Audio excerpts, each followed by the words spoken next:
여러분 안녕하십니까? 채널 K 뉴스입니다. 올해 코리안 퍼레이드에는 빌 드블라지오 뉴욕시장이 그랜드 마샬로 참가합니다.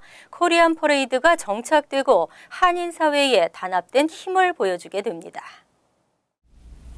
뉴욕 한인회에 따르면 오는 10월 7일 맨해튼에서 펼쳐지는 코리안 퍼레이드에 빌 드블라지오 뉴욕시장이 그랜드 마샬로 참석하기로 했습니다. 김민선 회장은 최근 드블라지오 시장을 직접 만나 참석을 확답받았다고 말했습니다. 드블라지오 시장은 특별한 일이 없는 한 처음으로 50만 뉴욕 한인들의 최대 축제인 코리안 퍼레이드와 함께하게 될 것이라고 말한 것으로 전해졌습니다. 드블라지오 시장은 2014년 퀸즈 한인회 주최 설날 퍼레이드에 참여한 바 있습니다. 하지만 코리안 퍼레이드 최선두에 서는 것은 처음입니다. 드블라지오 시장의 전임인 마이클 블룸버그 시장과 루돌프 줄리아니, 데이빗 딩킨스, 에드워드 카치 등 역대 시장들도 모두 코리안 퍼레이드에 직접 참석한 바 있습니다. 뉴욕 한인회가 주최하고 뉴욕 한국일보가 주관하는 코리안 퍼레이드는 오는 10월 7일 정오 맨해튼 아메리카 애비뉴를 따라 38에서 27 스트리트까지 화려하게 펼쳐집니다.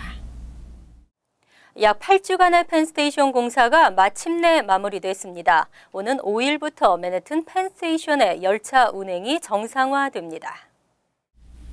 노동절 다음 날인 5일부터 엠트랙 열차가 정상 일정으로 운행됩니다. 엠트랙은 31일 펜스테이션 선로 보수 공사가 당초 계획보다 더 빨리 마무리됐다고 밝혔습니다. 펜스테이션을 이용하는 뉴저지 트랜짓과 롱아일랜드 레일로드도 9월 5일부터 정상 운행에 들어갑니다. 엠트랙은 지난 7월 10일부터 펜스테이션 개보수 공사를 시작해 주중을 포함 주말에도 공사를 진행하면서 펜스테이션과 허드슨 리버 터널 간 낙후된 선로를 보수 교체했습니다. 스케줄 변경과 축소 운행 등으로 출퇴근 통근 대란을 예방하기 위해 우회 차선을 홍보하고 환승 서비스와 페리 서비스를 운영했으며 요금 할인 혜택 등을 제공했습니다. 대부분의 전철 승객 수가 평소와 비슷했지만 우려했던 것보다는 원활한 운행을 했다는 평가입니다. 펜스테이션은 올 초부터 기차 탈선이 잇따르는 등 시설 노후화 문제가 크게 불거지면서 4천만 달러를 투입해 선로 와 시그널 등을 교체했습니다. 엠트랙은 앞으로 내년 6월까지 매 주말마다 2단계 추가 선로 공사를 진행시킬 계획입니다. 오바마 케어 가입자들이 지난해보다도 더 증가했습니다. 오바마 케어가 실시된 후 무보험자 수는 절반 가까이 줄어든 것으로 나타났습니다. 전국민 의료보험 시행으로 국민의 90% 이상이 의료보험에 가입해 있는 것으로 조사됐습니다. 최근 연방질병통제예방센터가 발표한 2017년 1월에서 3월 건강보험 가입 현황에 따르면 건강보험에 가입돼 있지 않은 미국인은 전체 인구의 8.8%인 총 2,810만 명으로 집계됐습니다. 무보험자는 지난해 같은 기간보다 50만 명 줄어든 것입니다. 오바마 케어 시행 첫 해에는 무보험자가 전 국민의 16%에 달했지만 현재에는 2천만 명 이상이 더 오바마 케어 혜택을 본 것으로 조사됐습니다. 이처럼 지난 7년간 꾸준히 오바마 케어 가입자 수는 증가했고 국민들은 오바마 케어가 제공하는 다양한 혜택으로 건강을 지켰습니다. 특히 오바마 케어는 26세 미만 자녀까지 부모의 건강보험으로 커버가 가능하도록 하면서 보험 가입률을 늘렸을 뿐더러 저소득층에게는 메디케이드를 보조해주고 있습니다.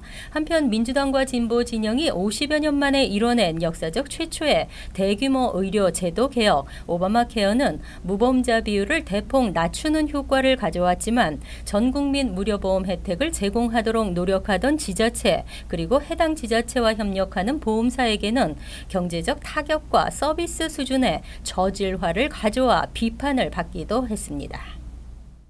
플러싱과 베이테라스를 비롯한 퀸즈 한인 밀집 지역에서도 음식물 쓰레기 분리수거가 본격 시행됩니다. 10월부터 시행되는 음식물 쓰레기 분리수거를 앞두고 시정부는 각 가정에 갈색의 쓰레기통을 배부합니다.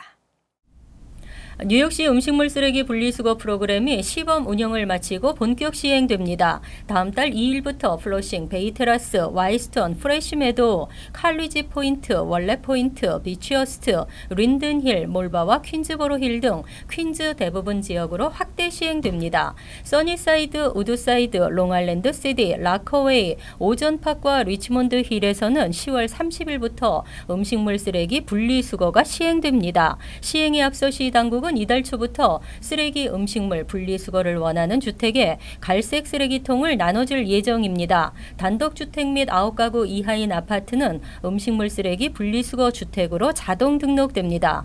10가구 이상인 아파트 건물은 웹사이트를 통해 신청하거나 311번으로 전화해 등록해야 합니다. 음식 쓰레기 분리수거는 주 2회에 걸쳐 실시되며 과일, 채소, 고기와 뼈, 유제품, 조리된 식품뿐 아니라 커피 필터나 티백 등 음식물이 묻은 종이 등도 포함됩니다. 정원의 풀과 나뭇잎 등도 갈색 쓰레기통에 넣어 버려야 합니다. 그동안 시범 운영 기간 중에는 위반 시 제재 조치가 없었습니다. 한편 뉴욕시 5개 보로에서는 매일 11,000톤의 음식물 쓰레기가 나오고 있으며 쓰레기 처리 비용으로만 매해 약 1억 달러의 예산이 사용되고 있는 것으로 나타났습니다. 오는 10월부터 시작되는 뉴욕시 난방 시즌 온도 규정이 변경됐습니다. 밖의 기온과 상관없이 실내 온도 화씨 62도를 유지해야 합니다. 뉴욕시 주택보존국은 최근 매년 10월 1일부터 이듬해 5월 31일까지 난방 시즌 동안 모든 주택은 오후 10시부터 오전 6시 심야 시간대 실외 온도와 상관없이 실내 온도를 항상 화씨 62도 이상으로 유지토록 변경했습니다. 오전 6시에서 오후 10시 사이에는 실외 온도가 화씨 55도 미만일 때 실내 온도는 68도 이상을 유지하도록 하는 것이 종전과 변함이 없습니다. 종전에는 심야 시간대의 경우 실외 온도가 화씨 40도 미만으로 떨어질 경우에만 실내 온도를 반드시 최소 55도 이상 유지하도록 했었습니다. 건물주가 이를 준수하지 않으면 세입자는 우선 건물주에게 시정을 요구하고 이후에도 개선되지 않으면 311로 전화나 온라인으로 불만 신고를 접수할 수 있습니다. 건물주가 이를 위반하면 하루 250에서 500달러의 벌금을 물게 되고 두 번째 위반부터는 하루 500에서 1000달러로 벌금이 오르게 됩니다.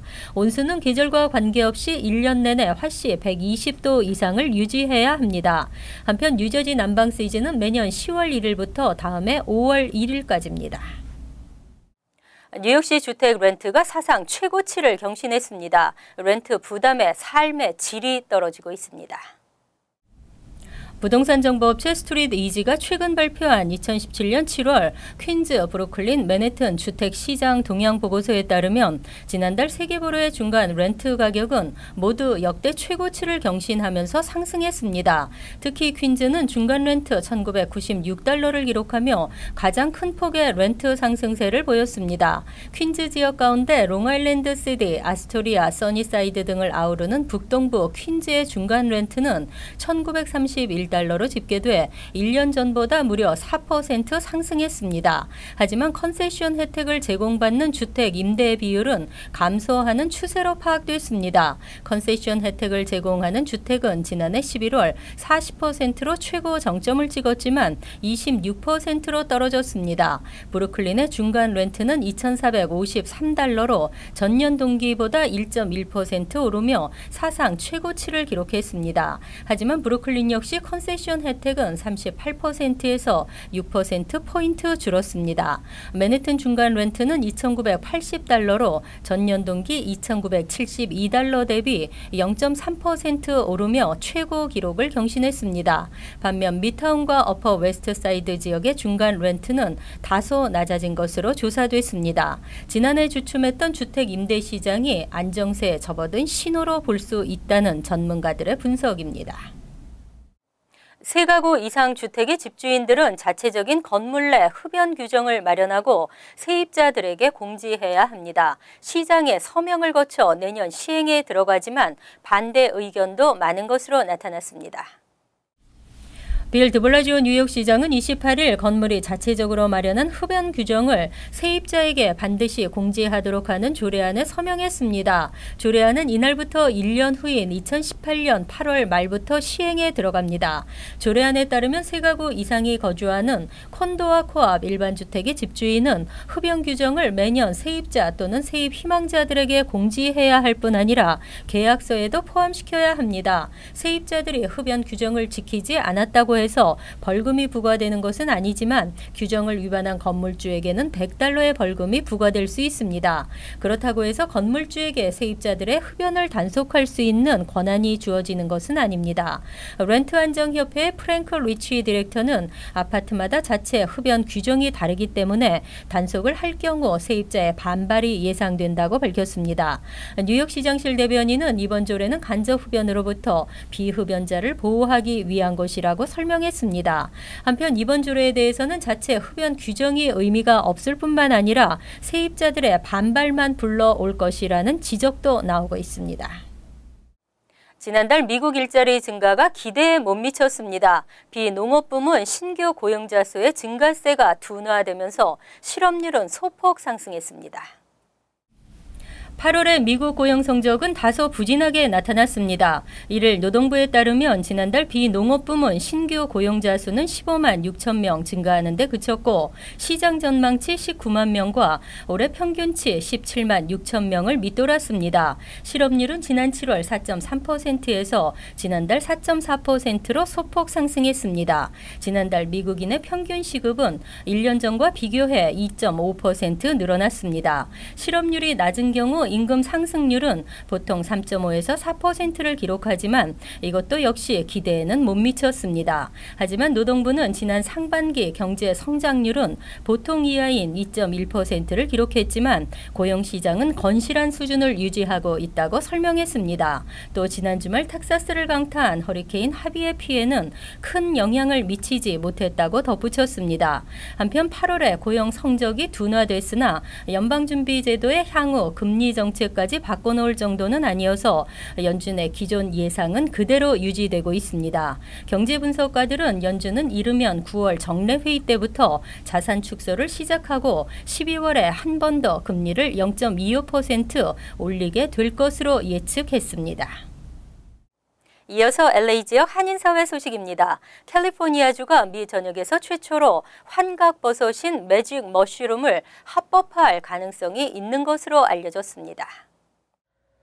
중가주 도시 마리나 시장직에 도전한 케빈 손더스 후보는 최근 캘리포니아주 내 매직 머쉬룸의 판매 등을 합법화하는 주민투표 상정안을 주 법무부에 신청했다고 밝혔습니다.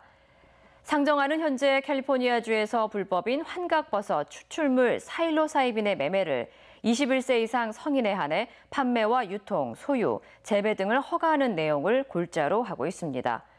이에 대해 손더스 후보는 사일로사이빈은 우울증 치료에도 큰 효과가 있고 지난해 캘리포니아주 내 마리화나가 합법화된 만큼 사일로사이빈의 허용 역시 큰 문제가 없다고 덧붙였습니다.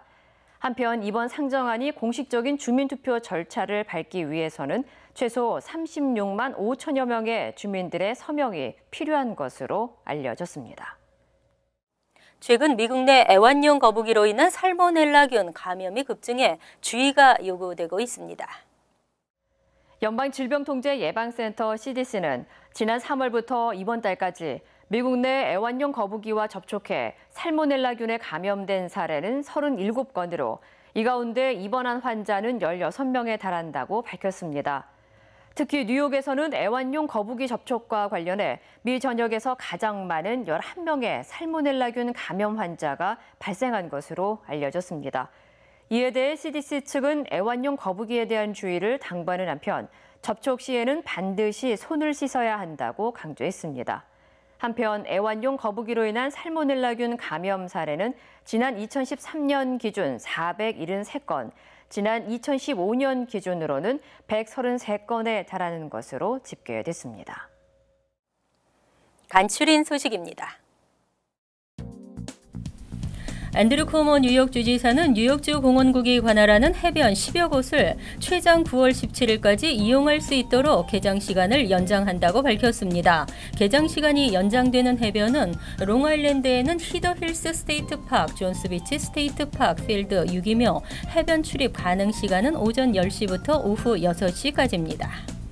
리버티 뮤추얼 보험은 최근 연방법원 뉴욕 동부지법에 한인이 운영하는 침구사 등 10여 곳의 통증병원이 노폴트 보험 정책을 악용해 불필요한 의료 행위와 위조 검진 등으로 보험료 332만 달러를 부당 청구했다며 소송을 제기했습니다. 노폴트 조항은 교통사고 환자가 발생하면 사고 원인에 상관없이 신체 상해에 대한 치료를 받을 수 있도록 하고 있습니다. 뉴저지 늘푸른 농장이 경로 대잔치를 개최합니다. 올해로 14번째를 맞이하는 경로 대잔치는 7일 오전 10시부터 오후 3시까지 진행되며 상록수 무용단 공연과 정태희 한국무용원의 사랑춤, 난타 공연 등이 무대에 오릅니다. 농장 측은 참석자들에게 점심 식사와 함께 사과 한 상자를 선물합니다. 민권센터가 가을학기 청소년 프로그램 참가자를 모집합니다. 한인과 아시안 고교생이 지역사회 활동에 참여하며 지도력을 향상하는 기회를 제공하는 청소년 프로그램은 이달 15일부터 12월 22일까지 주 1회 2시간씩 진행됩니다. 프로그램 이수자에게는 수료증과 추천서가 수여되고 활동 성과가 탁월한 학생들은 대통령 봉사상 수상자 후보로 추천됩니다. 환율과 증권 소식입니다.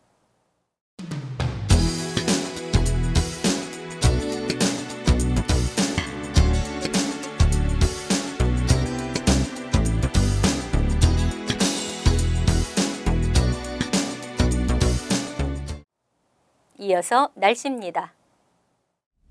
화요일은 화창한 날씨에 무덥겠습니다. 낮 최고 기온은 86도, 섭씨 30도, 밤 최저 기온은 68도, 섭씨 20도로 예상됩니다. 수요일은 흐리고 번개와 천둥을 동반한 비가 내리겠습니다. 목요일도 흐린 날씨에 비가 이어지겠습니다. 이상으로 채널K 뉴스를 마칩니다. 채널K와 함께 편안한 하루 되시기 바랍니다.